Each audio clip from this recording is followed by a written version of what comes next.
So let's get into what are the use cases, where all this laser scanning, or what are the benefits that we get from this. So when we start with retrofitting projects, so say we are going to renovate certain projects, and then you don't have the present. It might be they might be having very old drawings. During this life cycle of that particular asset, there might be a lot of changes. Floor plans might be changed, or additional things might be added. So you basically don't have the present as-built drawings with you. That's where we use the laser scanners to capture the entire space and then generate the geometry of that particular building and add in all the other information for take it to the forward. So that's one of the use case. Yes. And then as-built documentation, this is the next very important that I would say. As I was already mentioning, that GFCs just turn into the as-built drawings and they've been submitted. There will be a lot of changes that would have happened at site, which is not brought back to the model. So that's where we scan the entire space and then bring the as-built back to the model, and then update based on this point cloud data by comparing the BIM model with the point cloud data, and then you have the accurate as-built model at the end of your project, right? And then record the model is again, so when you have certain assets, and then yes, you generate the floor plans, and then you see above ceiling, you scan the above ceiling services, and then along with that you can actually have this number of rooms, and then furniture, or all the available live loads can be also. So this record of this entire model will be helpful for them to understand their loads, and then which can be used for their structural analysis when they are renovating the project as well. So that's one. And then construction progress monitoring with the reality capture technology. This is very of my favorite, or close to heart use case.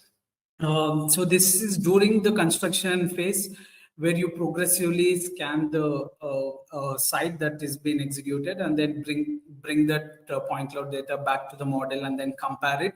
And then this progressively gives you the actual work that has been performed.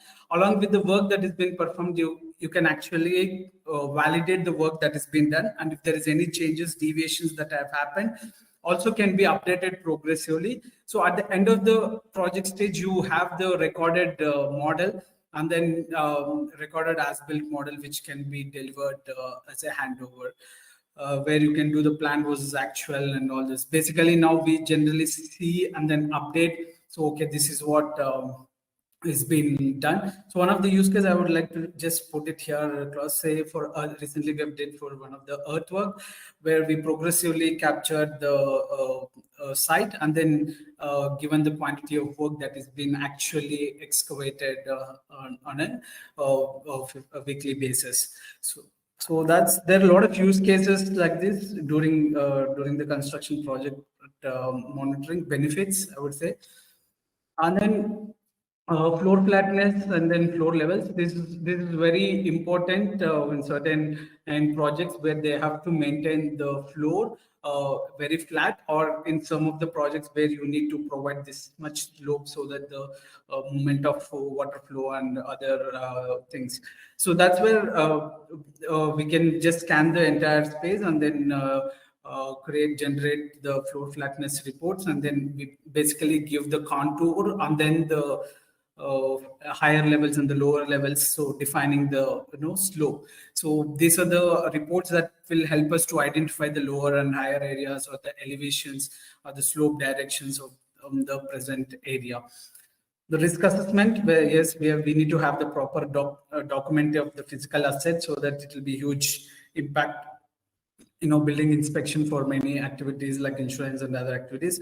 And also some of the recent, so UK has given some of the reports that all their buildings has to be audited, and then have this minimum fire guidelines.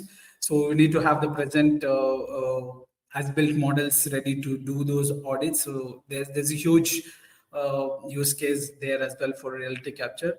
When it comes to digital twin, as I told, yes, for the existing buildings, we do scan those and then make a digital twin of their physical building, and then take that for the operation and maintenance by enriching all the non-geometrical information.